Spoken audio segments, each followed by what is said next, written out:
আসসালামু আলাইকুম, ওয়েলকাম সবাইকে নতুন আর একটি রেসিপিতে। আজকে আমি তোমাদেরকে অরেঞ্জ জুস তৈরি করে দেখাবো।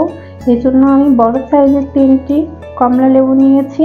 খোসা ছাড়িয়ে নিচ্ছি কমলা লেবুগুলো। এভাবে সুন্দর করে ধুয়ে নিয়ে খোসাটা ছাড়িয়ে নিব। আমি 2 গ্লাস অরেঞ্জ জুস তৈরি করব, এজন্য 2টা লেবু ছুলে নিচ্ছি। দেখো, আর একটি লেবু আমি ডেকোরেশনের জন্য রেখে দিচ্ছি।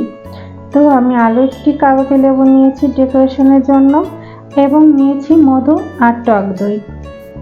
সবগুলো উপকরণ আমি একসাথে ব্লেন্ডারে দিয়ে মিক্স করে নিব। তোমরা একবার এইভাবে ট্রাই করে দেখবে এবং আমাকে অবশ্যই জানাবে যে আমার এই জুসটি কেমন হয়েছিল খেতে। দেখলে তো আর বুঝতে পারবে না যে জুসটা কেমন হয়েছিল, খাইলে বুঝতে পারবে। তো আশা করি সবাই ট্রাই করবে। তো আমার চাটনি দিয়ে চেকে নেওয়া হয়ে গিয়েছে। দেখো ফেনাটা কত ভালো হয়েছে। আমি একটু পানি মিশিয়ে নিব। 2 গ্লাসের জন্য একটু ঠান্ডা পানি মিক্স করে নিয়েছি এবং নিয়েছি বড় বড় 2 চামচ চিনি 2 গ্লাসের জন্য। তোমরা মিষ্টিটা যেমন খেতে পছন্দ করো তেমনই ইউজ করবে, নো প্রবলেম।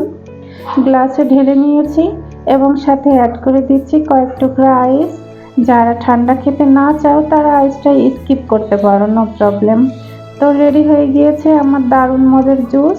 এই জুসটি এত ভালো হয়েছিল খেতে যে তোমরা ট্রাই না করলে বুঝতে পারবে না। তো সবাই ট্রাই করে দেখবে।